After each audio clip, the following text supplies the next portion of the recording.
SG Lawrence, kamusta? Salubong na isang gwardyang naka-duty at naka-assign sa gate. Bakit di ka na pumapasok? Sayang naman yung rekomendasyon sa'yo ni Miss Gill kung di matutuloy ang trabaho mo. Habang nagsasalita ang gwardya na kay Kina ang atensyon nito, di maiwasan na mabighani sa ganda ni Kina. At sino tong magandang kasama mo? Nandito ba ngayon si Mr. Bautista? Pag-iiba niya ng usapan. Nilipat sa katabilang bahagi niya si Kina para ilayo sa gwardya. Bakit mo siya hinahanap? Mas mainam kung mag-report ka muna kay Chief Carlos para malaman niyang nandito ka. Sigurado papagalitan ka nun. Tinanguan lang to ni Zeus at inakay si Kina papasok ng gate. Nagtungo sila ng security office at tatandoon mag-isa si Carlos. Kasalukuyan naglalaro ng cellphone habang nakapatong ang paa sa mesa. Napasimangot si Zeus. Mabilis tumayo si Carlos at dalidaling sumaludo sa kanya. May awkward na ekspresyon sa mukha. Sinara ni Zeus ang pinto ng opisina. Pinaupo si Kina sa monoblock chair na nandoon. Nandito ba ngayon si Bernard? Wala. Pwede mo bang kontakin si Yana para sa akin? Naiwan kong cellphone ko. Di nagdalawang isip si Carlos gawin ang pinapagawa ni Zeus. Bagay na kinataka ni Kina. Binasa niya ang pangalan na kaborda sa uniforme ni Carlos, SCO Montreas. Napakulot ang noon niya. Di ba't pinapunta rito si Zeus ng gwardya at sa labas para mag-report sa chief? Ba't parang nagagawa ni Zeus pasunurin lamang ito? Bakit tinawag niya si Bernard sa pangalan lang nito? Good afternoon, Miss Gill. Si Chief Security Montreas po ito. Nandito sa opisina namin si Mr. Lawrence at tinahanap kayo. Natahimik sa kabilang linya ng tawag ng ilang segundo bago nakatagon si Yana. Tell Mr. Lawrence I'm coming. Pagkasabi nun agad nang binaba ang tawag. Papunta na raw siya rito, Mr. Lawrence. Tumango si Zeus pagkatapos naupo siya sa tabi ni Kina. Nakatitig to sa kanya na para naghihintay ng paliwanag. Don't tell me kakilala mo rin ang presidente ng Index Corporation. Nakataas ang kilay na tanong agad ni Kina. Bahagyang umiti si Zeus bago tumugon. Oo naman, syempre. Imposible hindi ko kilala ang sarili ko. Ikaw ang presidente ng Index Corporation? Di nawala ang ngiti sa labi ni Zeus habang pinagmamastan ang inosenteng mukha ni Kina. Kahit sang anggulo pagmastan ng mukha nito ay napaka-perpekto lang tingnan. Kahit panasa gulat itong reaksyon ngayon, narahan siyang tumango. May gusto akong pakita sa'yo kaya kita sinama. Okay, tugon lang ni Kina. Tumikim si Carlos para agawin ang atensyon ni Zeus. Mr. Lawrence, gusto niyo ba na maiinom? Tubig lang. Tubig lang din sa akin. Dugtong ni Zeus at tumalis si Carlos. Naiwan silang dalawa doon. Makalipas sa ilang saglit, dalawang gwardyang pumasok doon. Napakulot parehas ang noon ng mga to na makita sila. SG Lawrence, simula nabuhay ka yata. Bungad ng isa. Huwag mong sabing naparito ka para mag-resign. Di mo na ba agad nagustuhan ng trabaho mo? Anang isa pa habang nakataas ang isang kilay. Nagtataka bakit nandun si Zeus at nakasibilyan lang. Nagpapaalam lang ako kay Chief na may importante akong aasikasuhin. Babalik din ako sa duty. Tila di narinig ng dalawa ang paliwanag ngayon ni Zeus. Napako ang mga ito kay Kina na makita nila to. Sino siya? Kaibigan mo?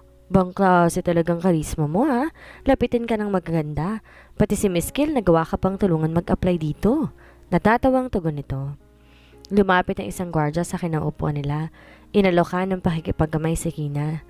Hi, ako nga pala si Alan. Akong OIC ng security dito. Nice meeting you. Mabait na tatanggapin sana yun ni Kina pero inunahan na ni Zeus. Kina ang pangalan niya at hindi ko siya kaibigan. Girlfriend ko siya. Napataas pareho ang kilay ni Kina nang tingnan nito si Zeus. Girlfriend? Di agad nakareact ang dalawang guardia at parang nagulat pa sa sinabi ni Zeus. Napakaswerte ng mokong na to kung nobya niya ang napakagandang babaeng nasa harap ngayon. Maya-maya nagsimulang tumawa si Alan. Di ko alam pala biro ka pala SG Lawrence. Ubod ng gandang isang tot mukhang anak mayaman. Maswerte ka nga naging kaibigan mo siya kaya wag kang mangarap na maging girlfriend mo. Tama ba ako, Miss Kina? Nagbibiro lang siya, hindi ba?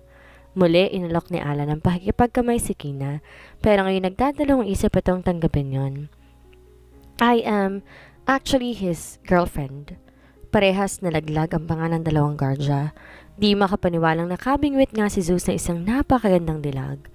Anong meron kay Zeus na nagustuhan ni Kina? Dahil lang ba yun sa gwapo si Zeus? Lihim na lang napangiti si Zeus habang pinagmamasdan ang medyo namumulang pisngi ni Kina. Di man sila ngayon, hindi malabong bukas sa makalawa, maging opisyal ang relasyon nilang dalawa. SG Lawrence, you're here. Napalingon sila sa matangkad na babaeng nakatayo. Sa nakabukas na pinto, si Yana. Nakasuot ng maroon pencil skirt at may mahabang hiwa. Pinakikitang mahaba at napakaputing hita at binti nito. Pinaresan niyo ng kulay puting sleeveless shirt na naka-tuck in sa palda nito. Ilang saglit pa bago nakapagbigay ng saludo ang dalawang guardia. Tulad ng huling punta ni Yana sa kanilang opisina, hindi nila inaasahan ng pagpunta ulit nito ngayon. Anong ginagawa dito ni Yana? SG Lawrence, hindi ka ba marunong kung paano pagbibigay ng maayos na pagbati?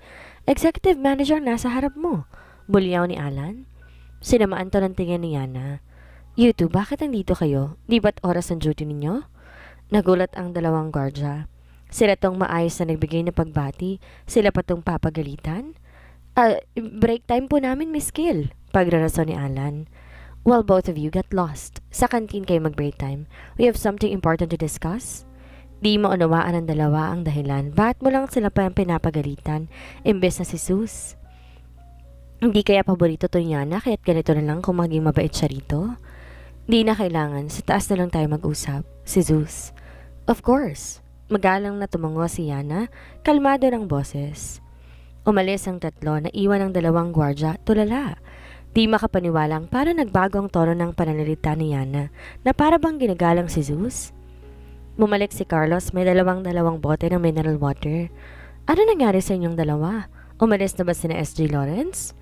Takang tanong nito na madatnan ang dalawang gwardya, dinaig pang nakakita ng multo. Wala sa sariling tumango si Alan. Nang makabalik sa diwa nito, agad nitong inusisa si Carlos tungkol kay Zeus. May napapansin ba kay Chief na kakaiba kay SG Lawrence? Ba't parang napakalapit niya naman kay Miss Gill? Tumaas ang dalawang kili ni Carlos. Siyempre alam niyang dahilan nun. Oo nga pala, hindi ko pala nabanggit sa inyo. Naging interesado ang mukha ng dalawa na mag-umpisang magpaliwanag si Carlos. Mahusay sa pakikipaglaban si SG Lawrence. Nung nabuhay pang mama ni Miss Gill, naging isa siya sa professional na bodyguard nito. Ilang beses niya rin niligtas di lang buhay ni Mr. Brandon Gill, pati na rin buhay ng dalawa niyang anak.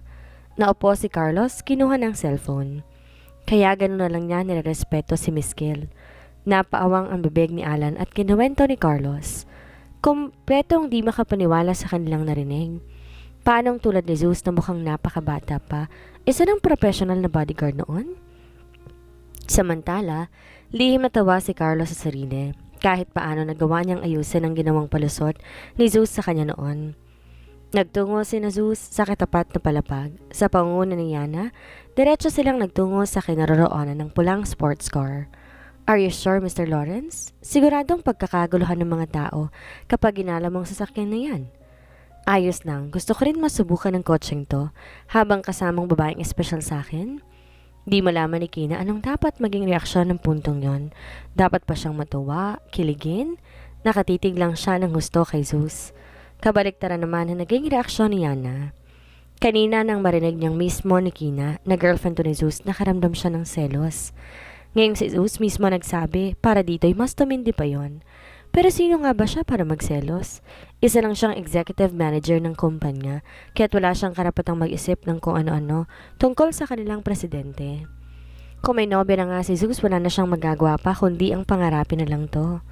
Okay, Mr. Lawrence, ipapabakante ko munang palapag na to para sa inyo.